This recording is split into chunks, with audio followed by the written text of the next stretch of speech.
কিন্তু কন্যা দানের সময় গোপনে খোঁজ নেয় ছেলেটা শিবির করত কিনা। সে হোক আওয়ামী লীগ কিংবা অন্য কোন রাজনৈতিক দল, নিজের কন্যাকে দানের সময় গোপনে খোঁজ নেয় ছেলেটা শিবির করত কিনা। কেন?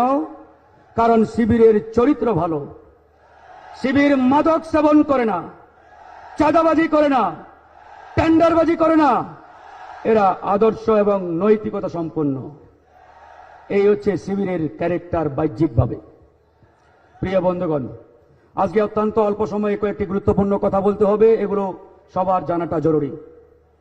আমাদের দীর্ঘ 15টি বছরে এদেশের আপকামিং যে প্রজন্ম আমরা পেয়েছি, এই প্রজন্মকে এমন ভাবে গড়ে তোলা হয়েছে, এরা চোখ খুললেই মনে করে এই বাংলাদেশটা যা দেখি এটা পুরোটাই ইন্ডিয়া গড়ে দিয়েছে।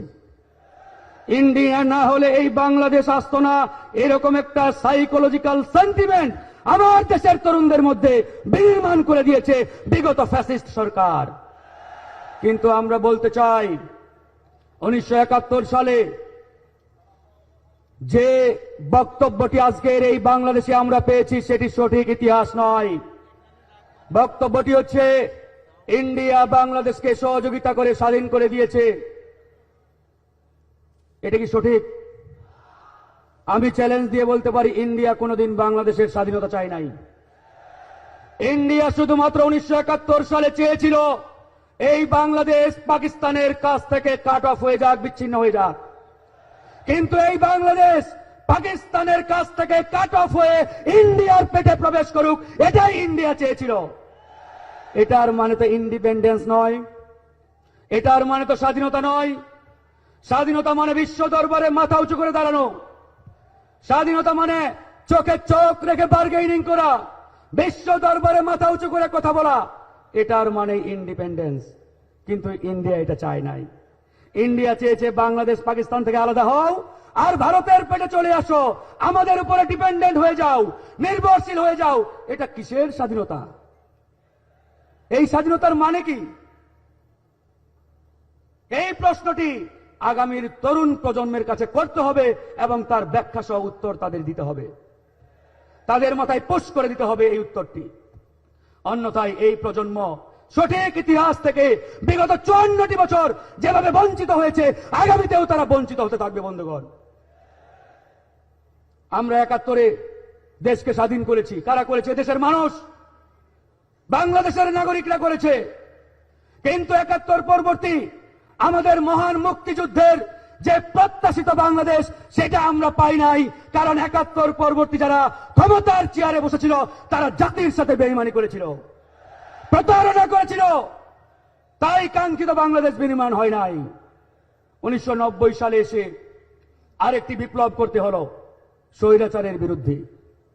সেই বিপ্লবে অসংখ্য মানুষ জীবন দিলেন, অসংখ্য তরুণ শাহাদাত বরণ করলেন। ওই সময়ের মানুষের মধ্যে একটা প্রত্যাশা ছিল, একটা আকাঙ্ক্ষা ছিল, আমরা একটি স্বপ্নের সোনার বাংলাদেশ বিনির্মাণ করতে পারবো। কিন্তু তখনও পারি নাই। কেন পারি নাই? কারণ 90-এর সেই স্বৈরাচার পতন আন্দোলনের পরে যারা রাষ্ট্রীয় ক্ষমতায় বসেছিলেন, তারাও জনগণের সাথে ওই সময় বেঈমানি করেছেন, প্রতারণা করেছেন। আজকে 2024 সাল, আবার একটি আমরা বিপ্লব করেছি। অসংখ্য ছাত্র জনতা জীবন দিলেন। আমরা আবারও বলছি, আজকের এই বিপ্লব পরবর্তী বাংলাদেশে আমরা যদি কাঙ্ক্ষিত সেই বাংলাদেশ বিনির্মাণ না করতে পারি, আমরা ওপেন এটা বলতে পারি, আগামী 5 বছর কিংবা 10 বছর পরে আবারও আমাদেরকে রাজপথে অধিকার আদায়ের জন্য জীবন দিতে হবে, আবারও মরতে হবে, আবারও শহীদ হতে হবে। আমরা কি সারা জীবন জীবন দিতেই থাকবো? দিতেই থাকবো? আমরা আর জীবন দিতে চাই না, আমরা আর রক্ত দিতে চাই না। বন্ধুগণ, তাই এই 24-এর পরবর্তী সময়ে আমরা এই বাংলাদেশকে এমন একটি বাংলাদেশে পরিণত করতে চাই, যাতে আমরা আগামীতে আমাদের অধিকার আদায়ে রাজপথে নেমে রক্ত ঝরাতে না হয়। সেই সংগ্রামে বাংলাদেশ ইসলামী ছাত্র শিবির, আমি মনে করি, অগ্রভাগে থাকবে ইনশাআল্লাহ। আজকে শিবিরকে অনেক কথা বলা হয়। দীর্ঘ 15টি বছর যেভাবে তাদেরকে ট্যাগিং এর রাজনীতির মধ্যে ঢুকিয়ে দেওয়া হয়েছিল, সেই ট্যাগিং এর রাজনীতি গত 5ই আগস্টে আমরা কবর দিয়ে দিয়েছি। আমরা আশাবাদী, আমরা বিশ্বাসী, আগামীর বাংলাদেশে আর কোন ট্যাগিং এর রাজনীতি থাকবে না। আমাদের সাথে রাজনীতি করে, ছোট্ট করে বলবো তারপরে শেষ করবো আমার বক্তব্য। ইঞ্জিনিয়ার থুয়াই চিংমং চাক আমার সহযোদ্ধা, সে 5 বছর থাকতো একটি হোস্টেলে। তার রুমমেট সে শিবির করতো, সে জানতোই না। 5 বছর পরে জানলো এই ছেলেটা শিবির। এবং এত অমায়িক, এত ভদ্র, মানে চিন্তার বাইরে, তার মুখ থেকে এই বক্তব্য সে নিজেই দিয়েছে।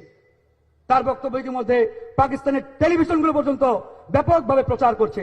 ইঞ্জিনিয়ার থুয়াই চিংমং চাক সে নিজে সাক্ষী দিচ্ছে, শিবিরের নামে রক কাটার যে ট্যাগিং দেওয়া হয়েছিল বিগত 15টি বছর, এটি পরিষ্কারভাবে মিথ্যাচার, পরিষ্কারভাবে মিথ্যাচার। এই মিথ্যাচারের রাজনীতি আগামীতে যাতে আর না আসে, না বিনির্মাণ হয়, সেটি আমরা খেয়াল রাখবো ইনশাআল্লাহ। আগামীর বাংলাদেশ আমরা নবীন প্রবীণ এই তারুণ্যকে নিয়ে একসাথে বিনির্মাণ করতে চাই, একসাথে এই বাংলাদেশকে গড়তে চাই। সবাই আমরা এই সুন্দর সোনার বাংলাদেশের সারথি হয়ে থাকতে চাই। ইনশাআল্লাহ দেখা হবে। বাংলাদেশ জিন্দাবাদ, বাংলাদেশ জিন্দাবাদ।